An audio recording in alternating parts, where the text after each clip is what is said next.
All right. My favorite bet of the weekend.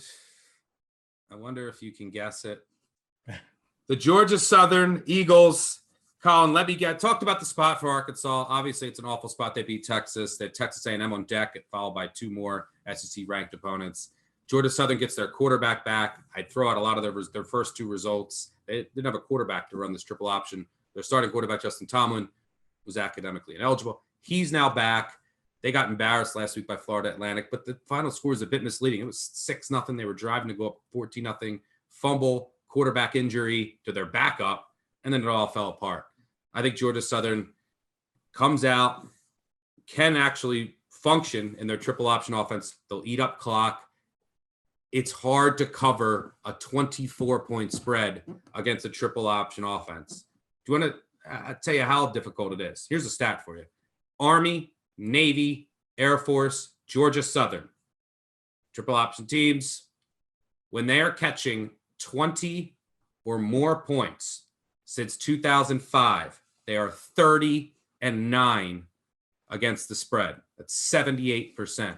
Limited possessions. It's very difficult to cover a big number against an offense that very slow, control the clock. So I'm trusting that this Georgia Southern will be able to put together some drives. And then look, Arkansas, if they get a big lead, they don't want to show anything. They want to stay healthy with all these SEC games coming up. There'll be a big backdoor opportunity if necessary. Georgia Southern plus 24.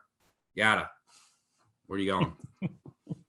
With a straight face right into mine. I'm going to take Florida. Straight face. And hey, look, don't mess around in the first half. Georgia Southern did win at Florida. But go ahead. Sam Pittman, we can't have a letdown this week. I'm going to go with Florida 14.5, plus 14.5 via WynnBet. There are sometimes college football players come around and they do things that are just, you can't mathematically quantify what it is they're doing. And Anthony Richardson is that new product in college football. He does backflips. He jumps over kids when he's running the ball. He's averaging 11.9 yards after contact. Nobody can bring him down. Nobody can catch him. And he's the backup quarterback. Emory Jones is going to start for the Florida Gators, but he puts his team in harm's way. He's had 6 turnover-worthy plays, and Anthony Richardson's had 0. Now that I've heard from Dan Mullen that Anthony Richardson is healthy and the hamstring tweak isn't really that much of going to hamper him from running the ball, you can expect Florida to own the trench on both sides of the ball. And that's a large statement against Alabama. But if you listen to Nick Saban, 17 penalties already this season for 176 yards. He is not happy with the state of this football team. And the defense has lost Christopher Allen, one of their best edge defenders. Now Will Anderson, the other edge defender, is having a knee problem, and they may be out one of their pieces in the secondary. There is a good chance that Florida can do what they want in the trench with this offensive line that is second in the nation in line yards. They are dominating the whole. So expect Anthony Richardson to score a bunch of points.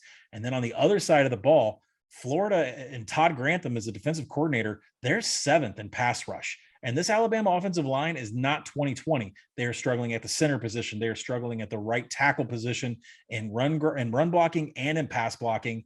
This is an area where they can get pressure on Bryce Young, who's only completed 1 pass over 20 yards in 10 attempts. Florida's going to make him throw deep, and so far he hasn't been very successful this year. I like Florida to cover the 14.5. I think they're going to give Alabama a hell of a scare this week.